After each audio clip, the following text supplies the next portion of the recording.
बहुत समय पहले की बात है। एक छोटा सा गांव था जो पहाड़ों और हरे भरे जंगलों के बीच बसा हुआ था। उस गांव में दो घनिष्ठ मित्र रहते थे, अर्जुन और विक्रम। दोनों बचपन से ही साथ थे। स्कूल जाना, खेलना, पढ़ाई करना, यहाँ तक कि खेतों में काम भी वे साथ करते थे। गांव के लोग उनकी दोस्ती की मिसाल देते थे। अर्जुन एक किसान का बेटा था और विक्रम गांव के मुखिया का बेटा था।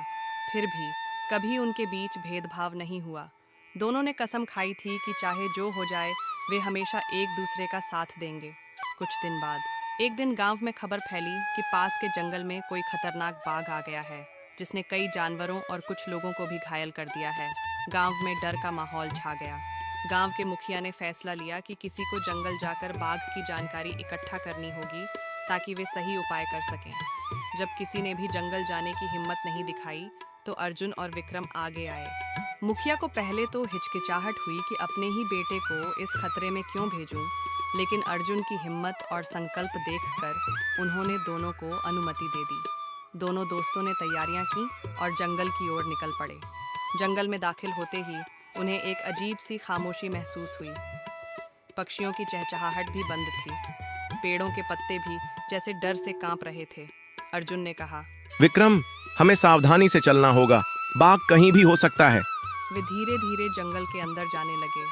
तभी एक जगह पर उन्हें पंजों के बड़े बड़े निशान दिखे। ये निश्चित रूप से बाघ के थे। तभी अचानक झाड़ियों के पीछे से एक भयानक गुर्राहट सुनाई दी और बाघ ने उन पर हमला कर दिया। विक्रम डर के कारण पेड़ पर चढ़ गया, लेकिन अर्जुन पेड़ पर नहीं चढ़ सका। वह नीचे ही रह गया। बाघ धीरे धीरे उसकी ओर बढ़ रहा था। अर्जुन ने सुना था कि जब बाघ सामने हो और बचाव का कोई उपाय न हो तो मरे होने का नाटक करना चाहिए। उसने तुरंत जमीन पर गिरकर अपनी सांस रोक ली और बिल्कुल स्थिर हो गया। बाघ उसके पास आया, उसकी गर्दन सूंघी, कानों को सूंघा और फिर उसे लगा कि वह मर चुका है। कुछ देर बाद बाघ वहां से चला गया। जब खतरा कम हो गया तब विक्रम पेड़ से नीचे उतरा और अर्जुन के पास आया। उसने मजाक में कहा, यार, बाघ तुम्हारे कान में क्या फुसफुसा रहा था? अर्जुन ने गंभीर होकर बोला, बाघ ने कहा कि ऐसे दोस्तों से बचकर रहना चाहिए जो मुसीबत में साथ न दें। विक्रम शर्मिंदा हो गया। उसे अपनी गलती का एहसास हुआ। उसने अर्जुन से माफी मांगी। अर्जुन ने उसे माफ तो कर दिया, लेकिन उनके रिश्ते पहले जैसे नहीं रहे। सच्चा मित्र वही होता है जो कठिन समय में साथ दे।